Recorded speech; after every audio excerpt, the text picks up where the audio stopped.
I'm Kate Kelly with America Comes Alive, where you'll find great stories simply told. When were jelly beans first sold in the United States? The first known mention of this candy was in a Boston newspaper in 1861.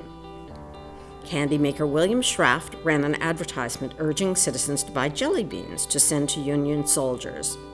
The beans were small and hearty enough to mail, and they were a sweet treat that soldiers could carry in their pockets.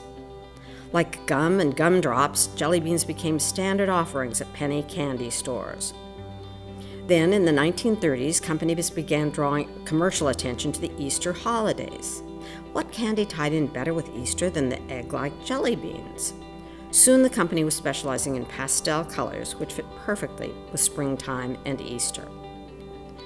But let's take a step back and look at how jelly beans are made. The ingredients for the candy are basic: sugar, corn syrup, and pectin, a starch from fruits. Despite the limited ingredients, jelly beans took several days to make. The sugar was warmed until it liquefied. Then starch and glucose are mixed in. The mixture is then poured into the bean-shaped molds and left to solidify. Next, the beans are popped out of the molds and placed in spinning machines that coat the beans with more liquid sugar. Granulated sugar is added to create the hard outer shell. The glossy look of the candy is achieved by adding hot syrup and wax as a final coat. But jelly beans were destined to become big news.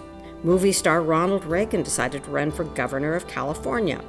The problem was he smoked. This was in the mid-1960s, and advisors knew that the anti-smoking people would be all over this. He needed to stop. But if Reagan was going to give up smoking, he needed a substitute. He chose jelly beans. The candy became a staple in government offices in Sacramento. The jelly beans purchased for Reagan were made by the Herman Golitz Candy Company in Oakland. In 1976, the company introduced a new mini jelly bean known as Jelly Bellies. They came in unusual flavors ranging from tangerine and green apple to root beer. In 1980, a Time photographer snapped a photo of then presidential candidate Reagan that showed the Jelly Belly packaging. Interest in the candy skyrocketed. As it became clear that Jelly Bellies were here to stay, Golitz built a new factory in Fairfield, California.